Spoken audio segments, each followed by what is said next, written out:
Blog Talk Radio.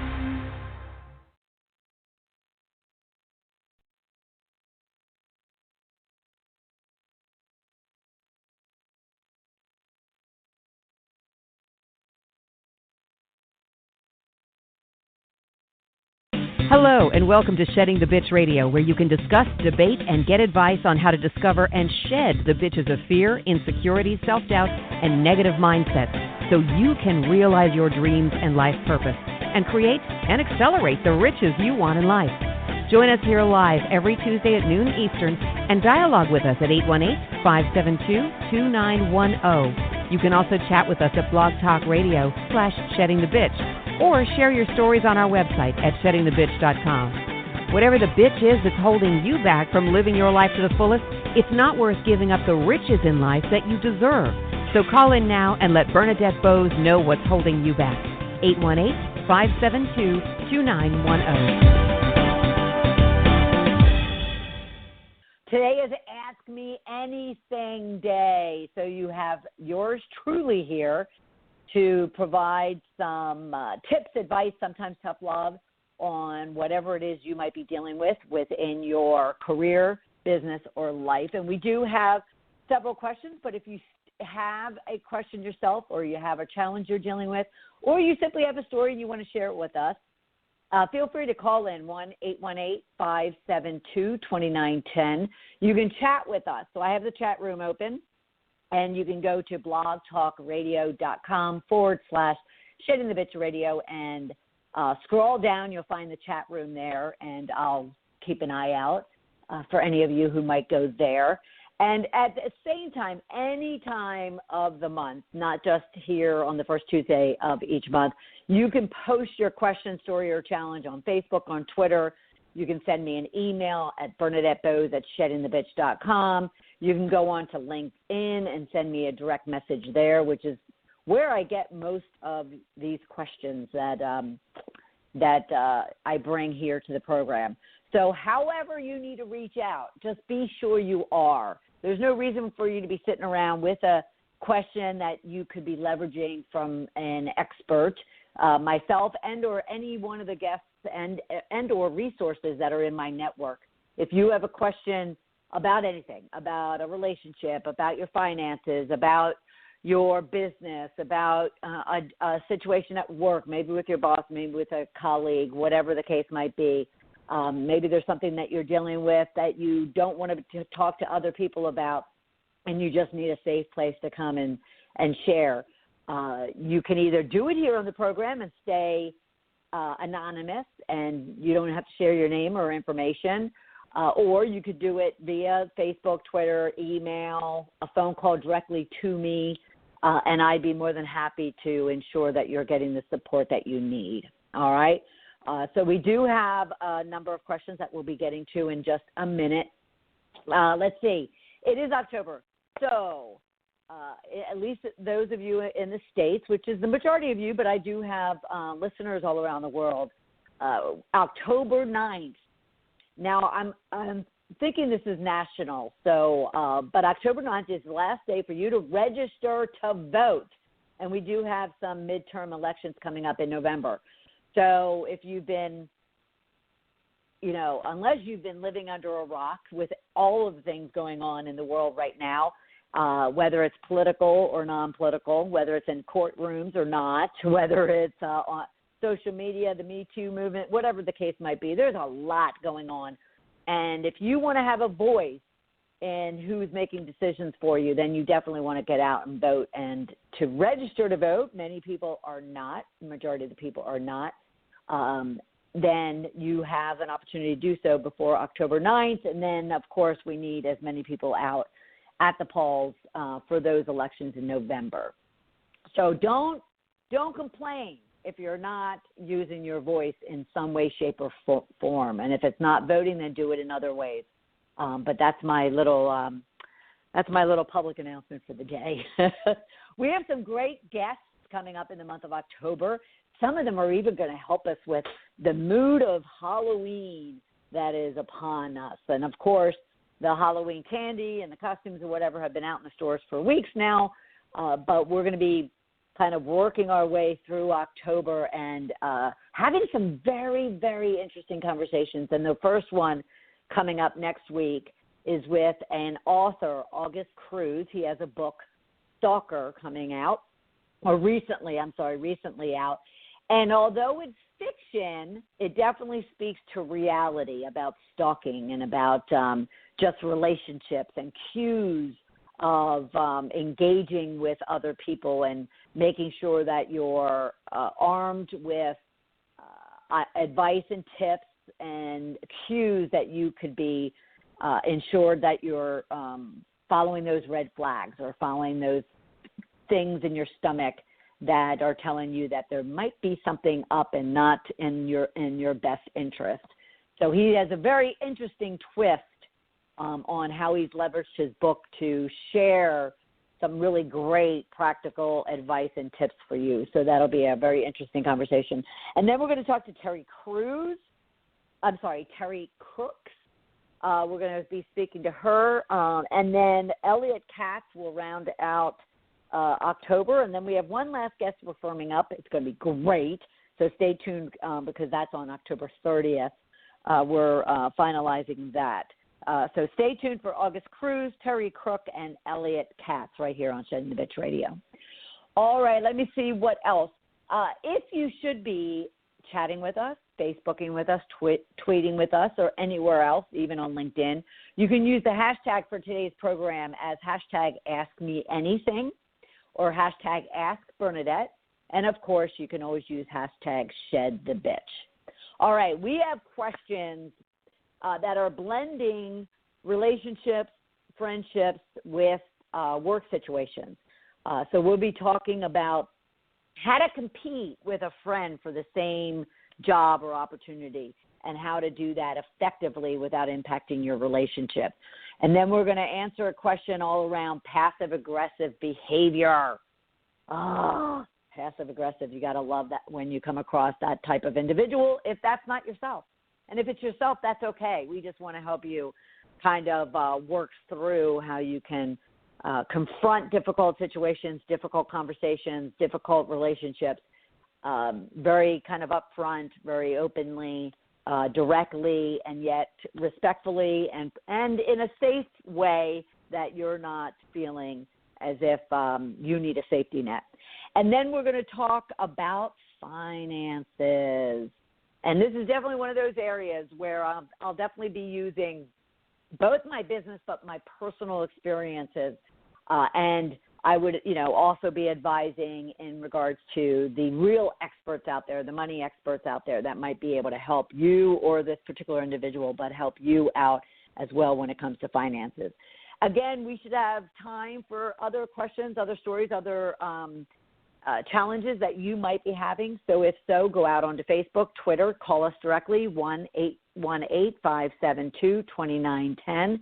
And we're sitting here waiting for your call. We have Deborah of Parker House Virtual Services on the line, producing and following your tweets and your Facebook posts. As well, go one more time. You can go to blogtalkradio.com/sheddingthebitchradio and scroll down through today's episode, and you'll find the chat room that you can also post your questions out there. All right, we're going to take a quick break. I'm going to get a little bit of water, and when we get back, we'll dive into Ask Me Anything today. All right, we'll see you in a minute. You are listening to Shedding the Bitch Radio with Bernadette Boas. We are inspiring individuals around the globe to discover, confront, and shed their bitches of fear, insecurity, and negativity, so they can create the riches in their career, business, and life they deserve. Be sure to check out Bernadette's book, Shedding the Corporate Bitch, Shifting from Bitch to Rich in Life and Business, available on Amazon and sheddingthebitch.com. We also want to thank our sponsors, North Georgia Tax Solutions, who offers a broad range of tax services for small to corporate-sized clients. Go to ngtaxsolutions.com to learn more. And Parker House Virtual Services, who provides virtual assistance and social media support for small to medium-sized businesses. Email Deborah Parker at deborahparker.va@gmail.com for more information. To become a sponsor or advertiser on our program, email us at mediarelations@sheddingthebitch.com. Shedding the Bitch Radio airs every Tuesday at noon Eastern Time. Be sure to go to blogtalkradio.com/Shedding the Bitch Radio and follow the program for all of the updates and announcements of our guests and show topics. Now let's return to Bernadette and Shedding the Bitch Radio.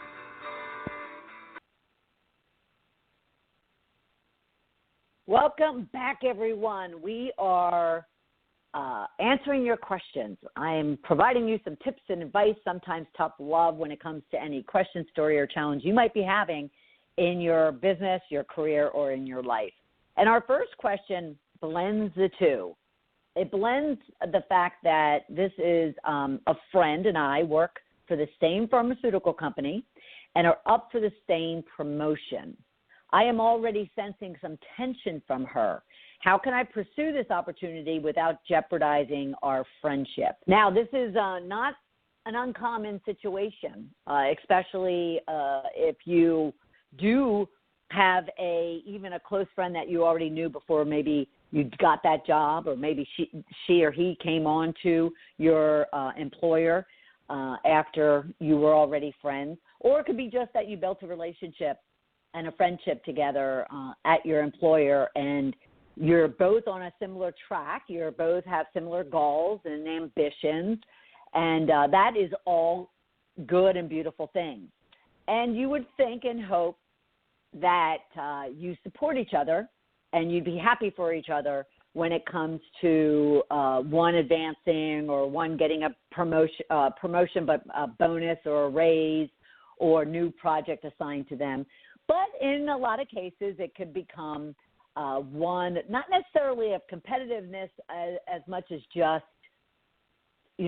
jealousy might seep in there, a little bit of envy might seep in there, which then can turn into not only a competitive situation, but also one that could jeopardize your friendship.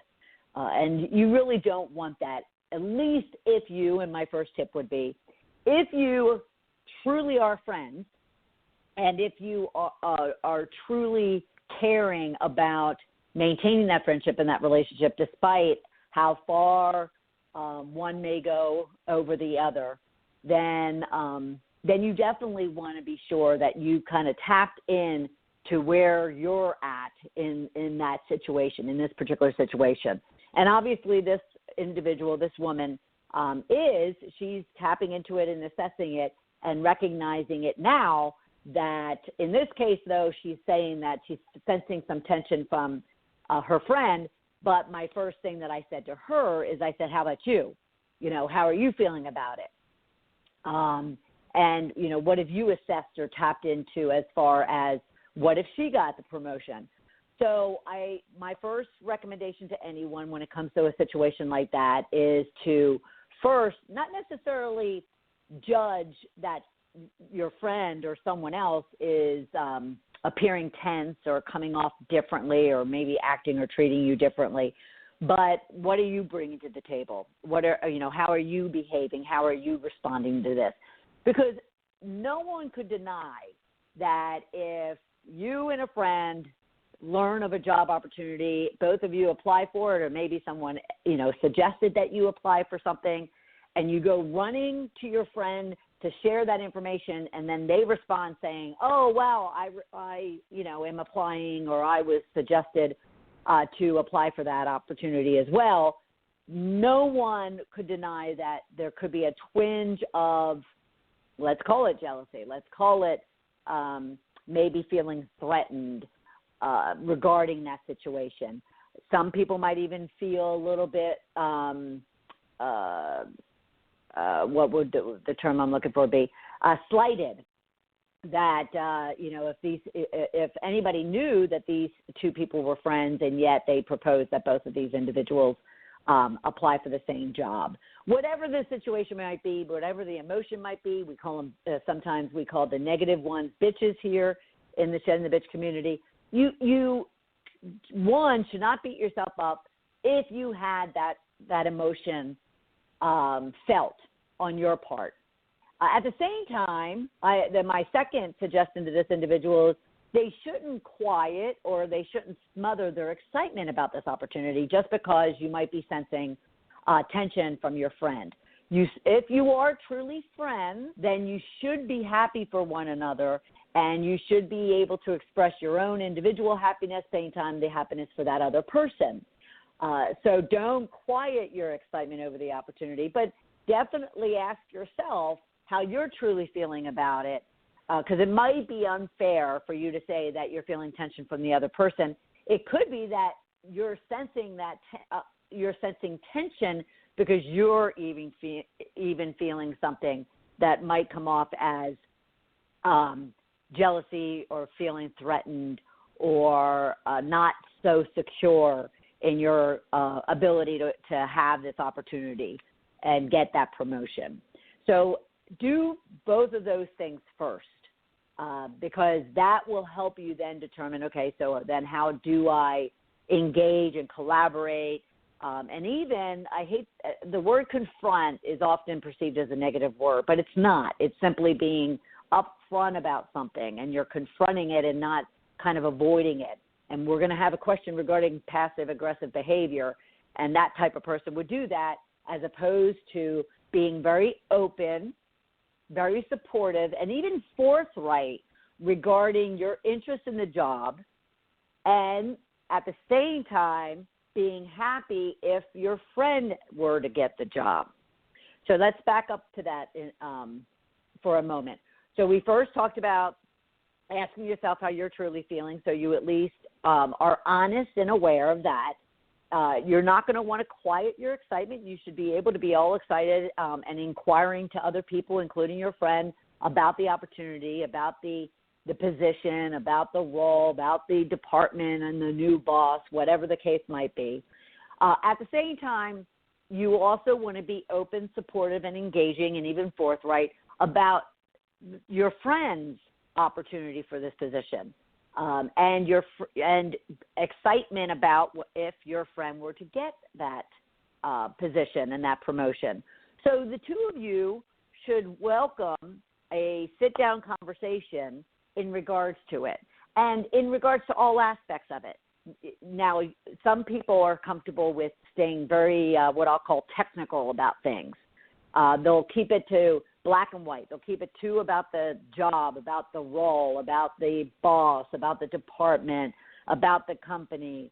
Then they'll move into more personal and more emotional areas. They may, talk about the money and whether or not it's a big raise or promotion for someone, or maybe it's not as big. And all of a sudden you're learning maybe new information between each other about where you are currently money-wise, position-wise, grade, as many corporate companies have grades at levels, whatever you might want to call them. So you start moving into those type of areas.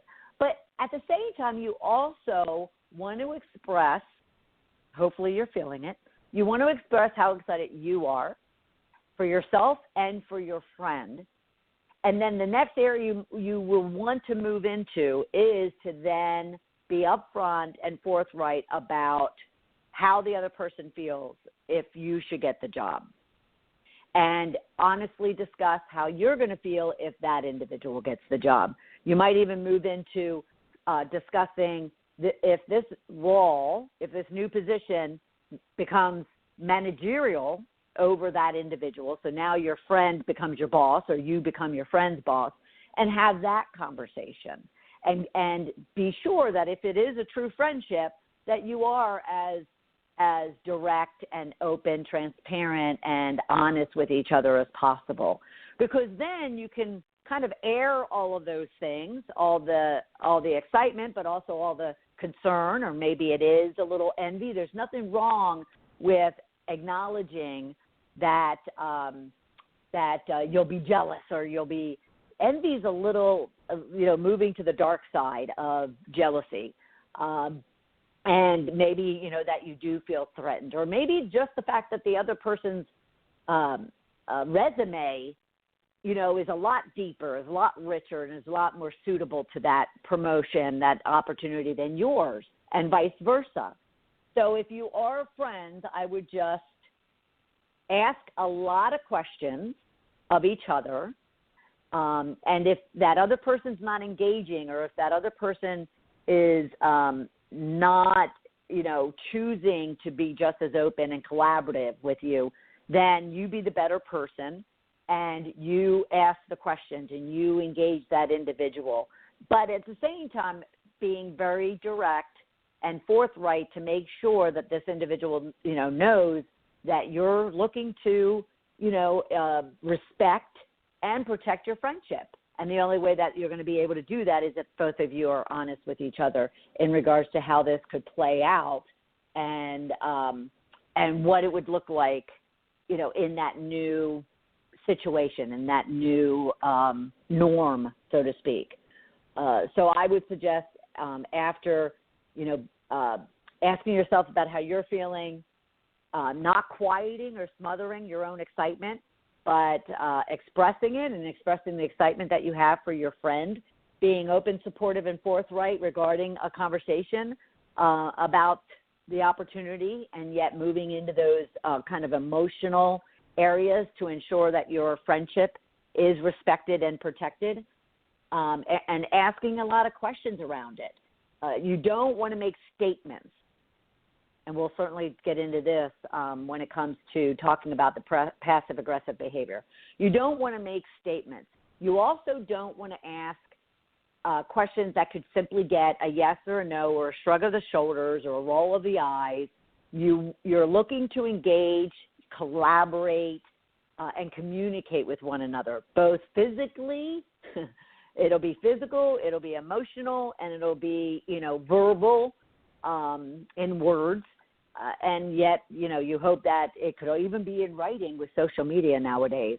But you want to ask a lot of open-ended questions, as they call it, that would really give you and allow you to tap in to how your friend, remember, they're your friend first and then a colleague, unless you decide to change that and turn them into merely a business associate or a colleague in order for you to deal with the fact that if he or she were to get the promotion over you, and vice versa. If all of a sudden you're a type of person who gets some power, as they will say, and the next thing you know, you're yielding that or wielding that over your friend, that should be a conscious,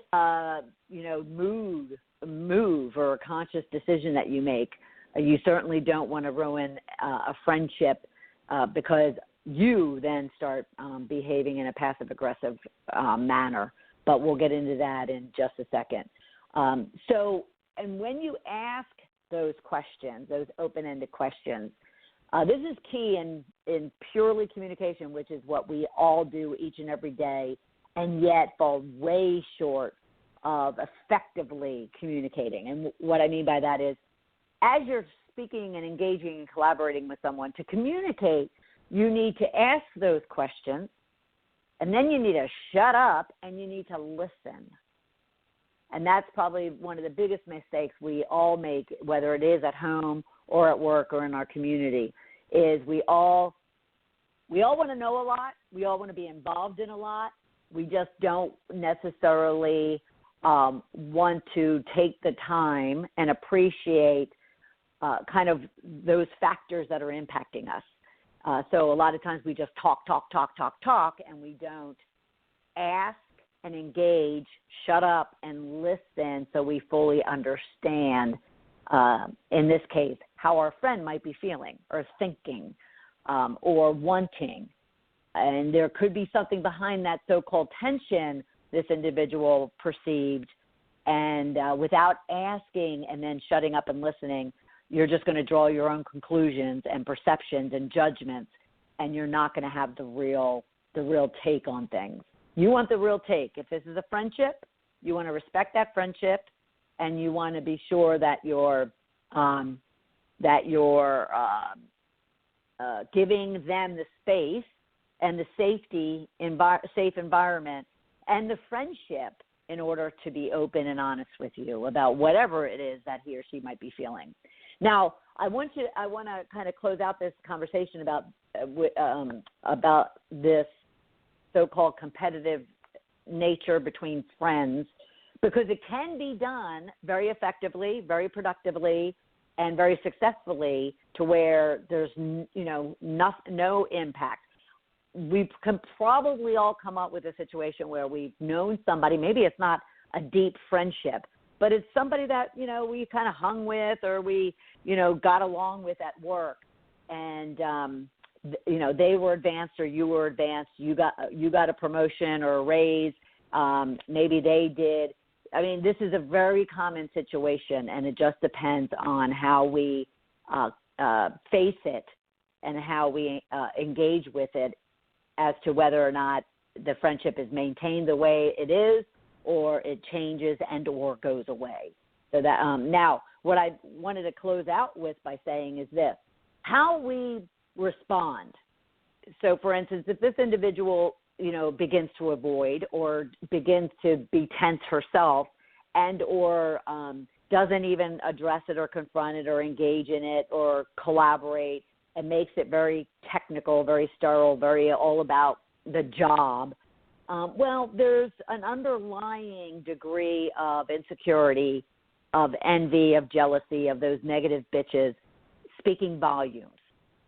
And so if you don't want to be that, if you don't want to experience or feel those things, if you don't want to have those bitches kind of ruling your happiness, your joy, your potential success, then you need to recognize that could be going on even within yourself, let alone within a friend, and address it first.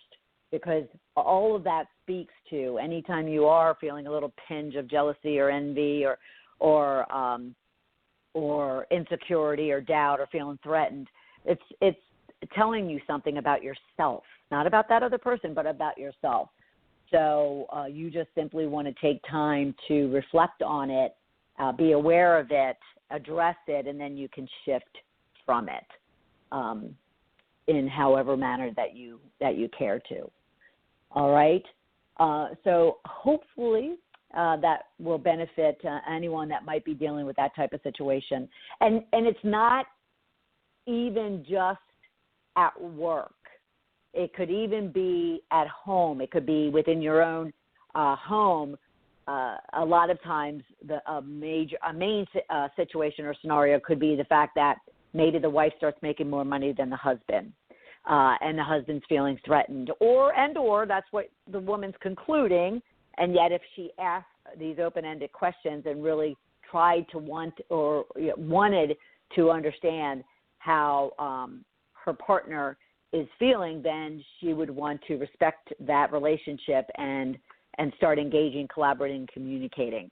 It could happen with, say, your friend is I play pickleball, and I have a friend that is a very good pickleball player. Granted, she, used to play tennis, but, she's getting a lot of accolades and she's, getting into tournaments and all that kind of good stuff. And it could have spoke volumes to how I handled and addressed that. And I will say that there was a pinch of envy on my part, jealousy, whatever you might want to call it, feeling threatened, because I wanted to be just as good of a player. I wanted to get into tournaments myself. And at that time when I felt those things coming on, I was like, ooh, this isn't good. I certainly don't want it to start affecting our friendship. So I discussed it with her. We discussed it. I learned she was a tennis player for a long time, so she had a huge advantage over me. I wasn't going to use that as an excuse. I just used it to contain it, to be aware of it, and to kind of shift away from it. So it's not just about a work situation where, there could be a competitive situation that you and a friend or a spouse or a partner or a peer are involved with. So it can kind of be used across the board. All right. Let's see. I'm going to look at these next few questions because we might take a quick break. Yeah, we're going to take a quick break so we can then come back and have a deep conversation into this question regarding a passive-aggressive friend, another friend. We'll be right back. You are listening to Shedding the Bitch Radio with Bernadette Boas. We are inspiring individuals around the globe to discover, confront, and shed their bitches of fear, insecurity, and negativity so they can create the riches in their career, business, and life they deserve. Be sure to check out Bernadette's book, Shedding the Corporate Bitch, Shifting from Bitch to Rich in Life and Business, available on Amazon and sheddingthebitch.com. We also want to thank our sponsors, North Georgia Tax Solutions, who offers a broad range of tax services for small to corporate-sized clients. Go to ngtaxsolutions.com to learn more. And Parker House Virtual Services, who provides virtual assistance and social media support for small to medium-sized businesses. Email Deborah Parker at deborahparker.va@gmail.com for more information. To become a sponsor or advertiser on our program, email us at mediarelations@sheddingthebitch.com. Shedding the Bitch Radio airs every Tuesday at noon Eastern Time. Be sure to go to blogtalkradio.com/sheddingthebitchradio and follow the program for all of the updates and announcements of our guests and show topics. Now let's return to Bernadette and Shedding the Bitch Radio. Welcome back, everyone. Today's episode is all about asking me anything that you might be just questioning. You might have a challenge. You might even just have a story that you want to share. And we are here to listen to it and to provide you some tips, some advice, and sometimes some tough love in regards to it. And merely so you can and get out of that kind of a bitch of a mindset and move into really attracting and accelerating the riches in life that you deserve. So we create what we hope to be a safe space for you in order for you to share that story, that challenge, that question, and receive the support that you need and that will benefit you. So our previous question was all about two friends competing and how to maintain that friendship and how to address that friendship in a way that won't negatively impact it due to the competitive nature of going after the same job and having that same opportunity for a promotion and accolades and all the things that come with it. This question kind of aligns to that, although it's from a different individual. So this is what I was approached about. A close friend of mine has always been passive-aggressive. She hates confrontation and any form of conflict. I will admit I do as well, but in the past year or so have become stronger and more confident and have found myself standing up for myself more than ever. Her passive-aggressive behavior is causing quite the rift in our friendship. What can I do to confront her about it? All right, so before we get into all of that, let me define passive-aggressive behavior because I'm sure every one of us on this, listening to this program, on this radio show, could probably raise our hand at some point in time, if not a consistent way of behaving, and be defined as acting passive-aggressive, because it covers a big gamut. Passive-aggressive behavior denotes a type of behavior or personality characteristic by indirect resistance to the demands of others and an avoidance of direct confrontation, as in procrastination, pouting, or misplacing important materials. I took this directly from online, so it's a little technical. Other examples of passive-aggressive behavior might include avoiding direct or clear communication, evading problems, fear of intimacy or competition, making excuses, blaming others, obstruction, playing the victim, feigning compliance with requests, sarcasm, backhanded compliments, and hiding anger. So I'll ask that question. How many of you have acted in a passive-aggressive behavior at some point in time, and or maybe you do consistently and regularly, and that's maybe something that you also are trying to shift away from? I have my hand up because I certainly can fall into some of this behavior because, like I said, it covers a lot: making excuses, blaming others, obstructing, playing the victim. Even in our last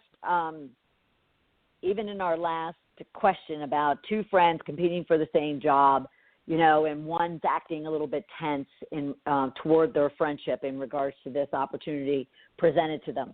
And you can almost see it play out as far as this passive-aggressive behavior that could come from one or both of them, and that is avoiding, obstructing. They could all of a sudden be making sarcastic comments or making backhanded compliments, and yes, even that could happen when you deem a relationship with someone as friendship, as even marriage, as even, siblings. And you could find any element of this passive-aggressive behavior peppered in at some point in time. Right, wrong, or indifferent, it is what it is, and what at least this individual, and I would hope anybody would be both concerned and interested in, is being aware of it and shifting away from it, but also just knowing how to deal with it, knowing how to confront it, knowing how to successfully work through it. And it is just a matter of, first, it goes back to what we talked about earlier as well, is where are you in your own degree of confidence, security, high self-worth, your own belief in yourself, your own conviction to your beliefs and your values and your morals. And most often what you'll find, and this is how I can raise my hand but then lower it, because we do change over time.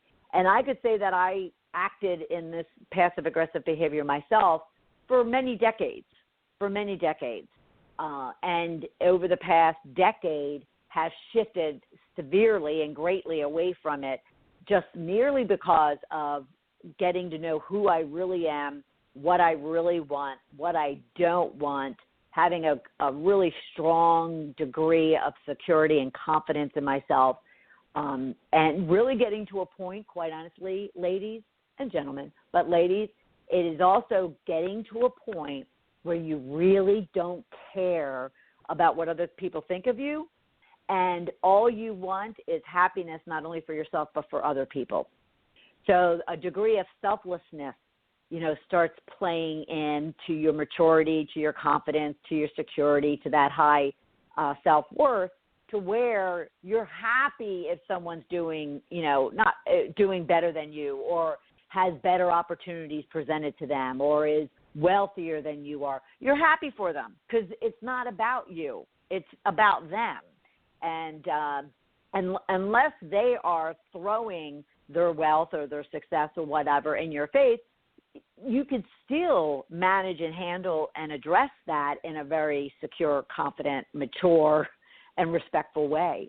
When you have those things within yourself, you actually don't behave in a passive-aggressive manner because you just are very confident in being able to speak up and stand up for yourself and for your convictions in stating something very blatantly or very directly as, there's really no reason for you to be making those type of statements or behaving in such a way.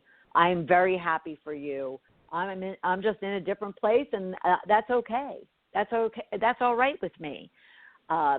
So I want to make sure that that's really clear, because it just very similar to the first question that we had about those two friends competing for the same job. It really just comes down to one's degree of confidence and security within themselves as to how they respond. So the tips and advice that I gave this individual as to how do you deal with someone that is passive aggressive, it's just very respectfully. You might even empathize or feel compassion for that individual, because obviously if they are avoiding or obstructing or making sarcastic comments or backhanded compliments, that they're just covering up their own bitches, their own insecurities, their own doubts, their own negativities, their own fears within themselves. and how they project that fear and insecurity and doubt and negativity is to make other people feel smaller, make other people question themselves, make other people kind of doubt who they are. I have a friend who, and I'll call her a very good friend, who really, her response to my degree of confidence in myself and my ability to stand up for myself and my ability to not allow other people to make me feel small or talk back to me or disrespect me, whether that's, being a woman or being a business owner or, even those times I have challenges in running a business and people think I should go back to work, or, for the decisions I make on, the work that I do or the work that I choose not to do. And she really has a difficult time with how kind of firm and protective I am of my convictions and my beliefs, and you throw morals in there. And so I don't get defensive about that. I don't begin to doubt myself. I don't begin to question myself and turn it inward.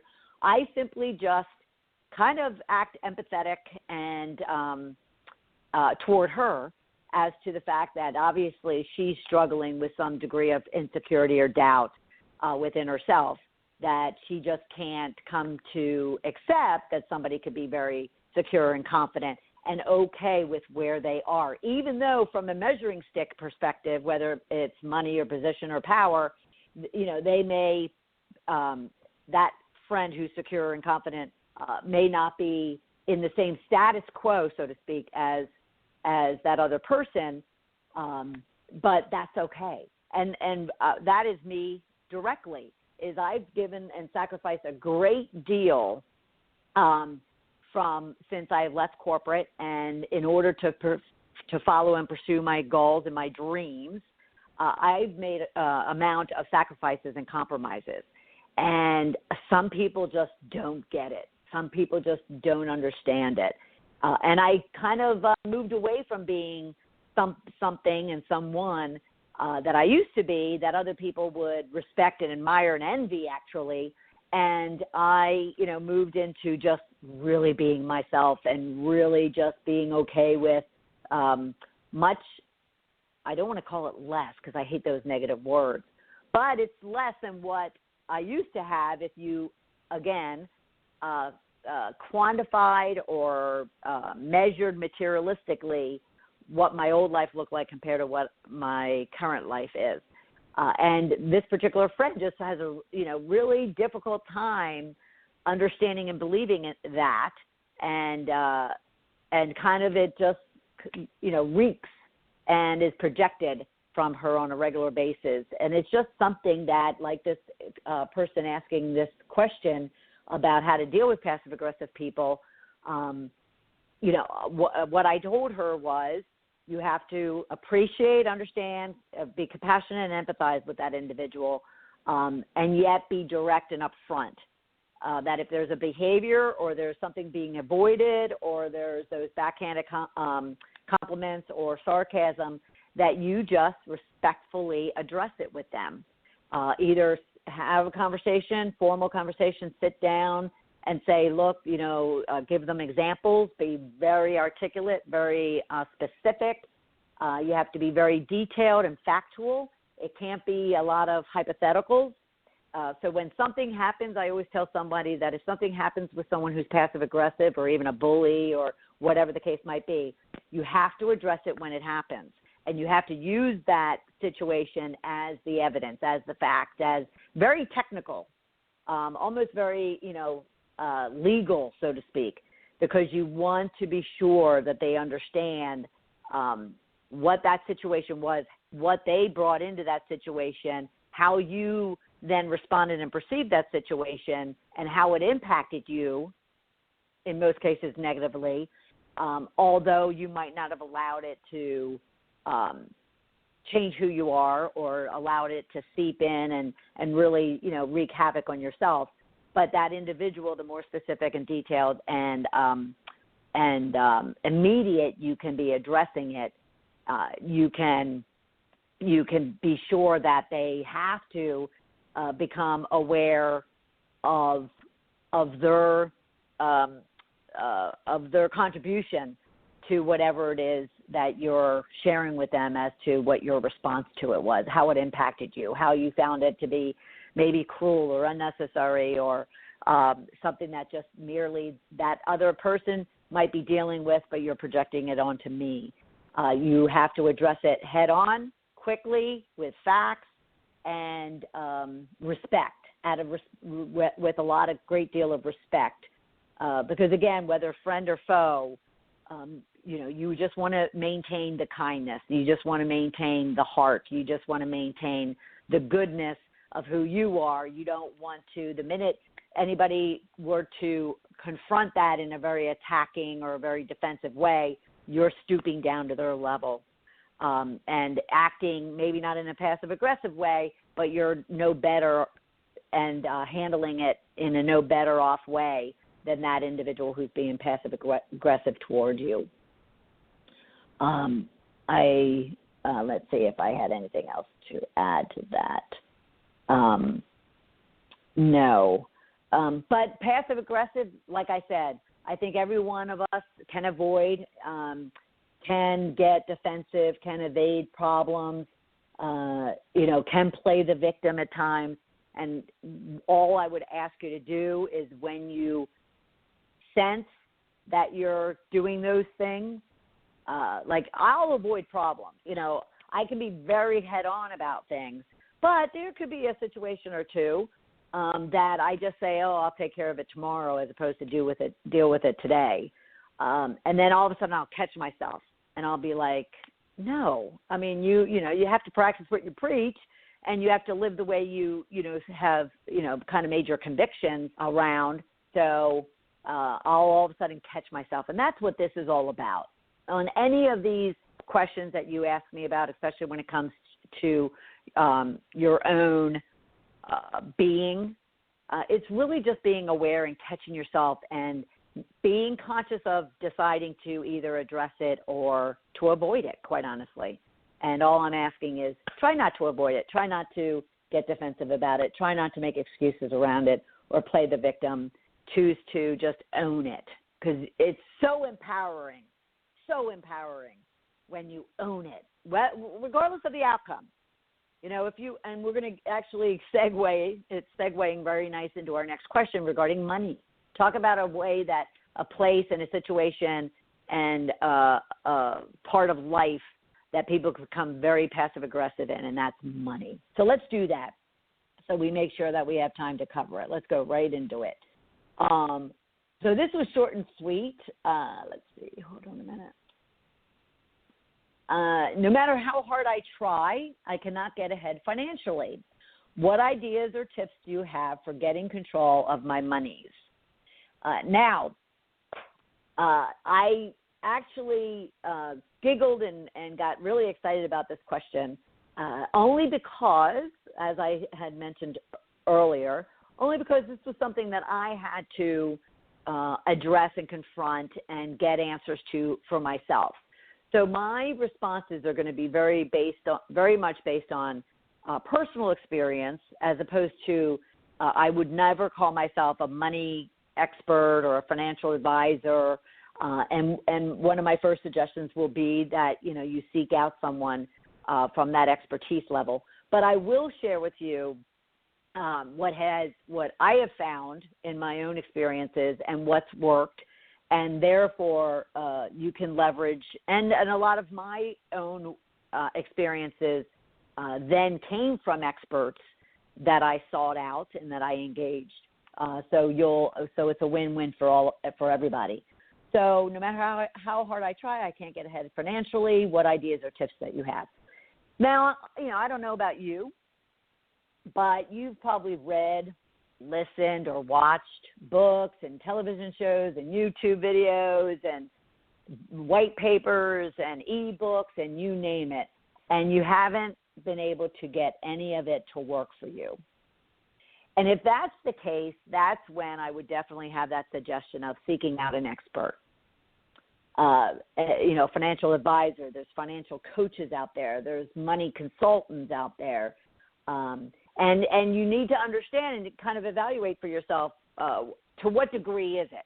Is it just about, your paycheck to the bank, to the bills, or is it even your investments in retirement and assets you might have, and something that gets more into your portfolio, that term, and therefore the person that might be best for you will depend on what it is you're trying to address. But I'll give you an example for me. I definitely had a big question. I knew I was focused on tithing, saving, and spending. That's kind of a sequence of priority that many people will tell you that you should, tithe first. Now, that's not necessarily a religious thing, though the term is tied to churches, that you tithe to your church. But quite honestly, I've looked at it for myself. The tithing is tithing to whatever cause, whatever charity, whatever mission that you might have heart in, and you decide that you want to be a regular contributor to that. So that's where you might tithe. Then you save, because they always tell you, save first, then spend. Save. Make sure you're putting things, away. When I left corporate, people were stunned, including family members and whatnot. I had quite the nest. And granted, I did have a good job with a very, nice salary. But I had been saving probably because I had my first job at 14, and I was already saving. But I had my first corporate job where I had a 401k. When I was still in college. Actually, I was like a freshman in college. And so I immediately, I was raised by a father who went through the Depression, and he basically did everything in cash. So, and he basically, taught us to save.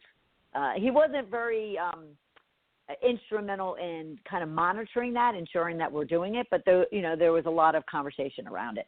So I immediately went to my employer and I said, okay, when can I start contributing to my 401k?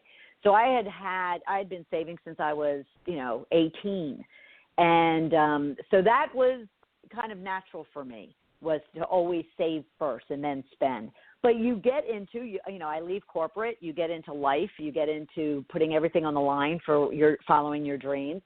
And the next thing you know, you feel you don't have a dime to save. Everything has to go out, like this individual. Everything goes out. Nothing ever gets saved. Well, I only in the last 4 or 5 years had to get to a point where I said, no, regardless of whether I'm putting everything back into the business and what I call investing in the business, I do need to put something aside. Doesn't matter, the bills, doesn't matter the expenses, doesn't matter. I have to put something aside. I have to protect my future, my retirement, my own security. So tithe, save, and then you spend.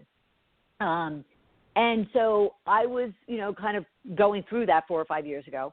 And it just so happened that I saw it wasn't a Facebook ad, but it was something that came across one of my streams, maybe even LinkedIn, of a financial coach who offered 15-minute, 30-minute type of consultations. And I thought, 15 minutes, great. It was like, I don't know how much money it was. It was like $30, $35 investment. Consider that an investment. Money is all about how you talk to yourself. Money is all about, how you perceive it and what you believe in. And so if you're having a challenge with your belief systems, with your old conversations that you have had since childhood, change your conversation. So, one of those ways to do that is the whole, difference between cost, expense, spend, and invest. And when you're putting things into your business or into your career or into your, life, look at them as investments. Now, not everything is. Going to McDonald's is not investing in your nutrition. That's just kind of, making an excuse for yourself. But look at it as investing. Look at it as abundance as opposed to desperation. Look at it as you're investing even in your bills. You're investing in having power. You're investing in cable television. You're investing in, making sure you have water and making sure you have food. So it's just a matter of changing your language. But anyway, So I saw this 15-minute opportunity, and I thought, I just have this one question about this tithing, saving, spending. I'm going to get on a phone call with this expert. And I'll tell you, that 15 minutes, that $30, $35, whatever it was the most instrumental, value-packed investment I had ever made. And it set me off in a direction. Not to say that I didn't struggle, in the 4 or 5 years from a financial perspective, but it gave me some, just like we do here, tips, advice, even some tough love from her as far as what I would need to do if I really, truly wanted to get beyond, a financial struggle mentality or not even mentality, but reality. So that's what I would also say to this individual, or said to this individual, is if you've tried everything, if you've read everything, if you watched and you still haven't, been successful in reaching the goal that you have, reach out to an expert. You can do it very inexpensively. You could do it very without great investment of your time or your money. Like I said, 15 minutes, $35, well worth it. Be sure you have the questions in mind that you want to ask, though, the real questions, not the, I feel insecure and I feel prideful about disclosing my desperation, I'll call it, to somebody else. Well, get over it. Screw it, because that's probably your biggest issue, is that you are feeling desperate, and that's what's impacting your ability to be open and able to take hard advice, make sacrifices, make compromises. So engage.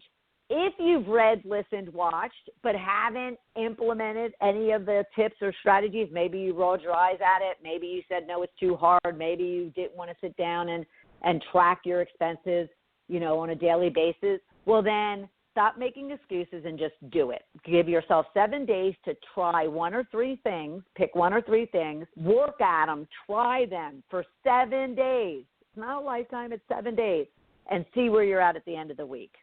Track it on a daily basis, track your emotions, track your perceptions of it, track your progress, track your lack of progress, track the results, and at the end of 7 days, then go on and move on to the next 1 to 3 tips or strategies.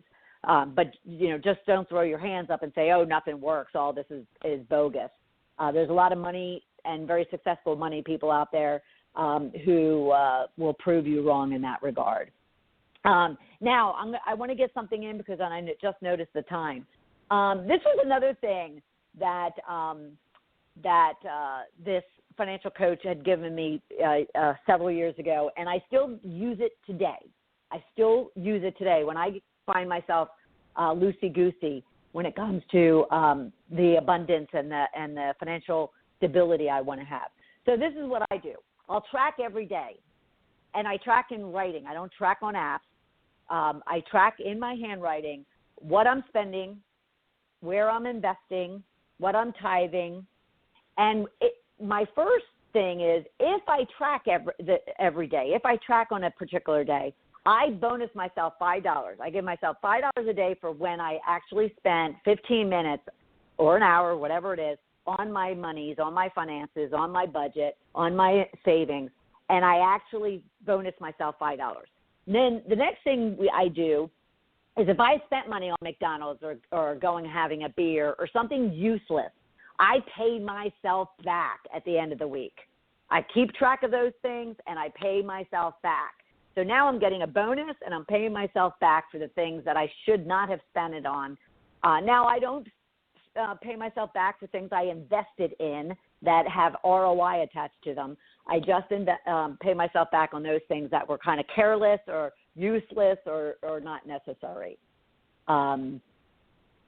So let's see, because I want to finish this. And I see that our episode might have ended, but we are still recording. So you're going to get a little bonus here. And let's see. And you have to spend money to make money. We won't have time to get into that. But those would be the tips that I would have if you are dealing with a financial situation. But the key, too, is it's all about attitude. It's all about what you're telling yourself. It's all about the words that you're using. It's all about whether you're keeping yourself open to abundance or you're closed off because you're desperate. So shift. Okay? All right. Next week, we're talking to August Cruz about stalking. And he's going to provide some tips and advice in regards to how to just make sure that you're paying attention to cues of maybe a situation that might not be stalking, but might get you into some trouble. So that's what we'll talk about next Tuesday at noon Eastern Time. I want to thank everybody for being here, and look forward to having you right back here next week. Take care, everybody. Thank you for listening to Shedding the Bitch Radio with Bernadette Boas. Join Bernadette every Tuesday at noon Eastern as she helps you shift your bitches to riches. And the dialogue is always going on at sheddingthebitch.com. See you next week. Are you prepared to navigate today's bond markets for your clients? With decades of experience, MFS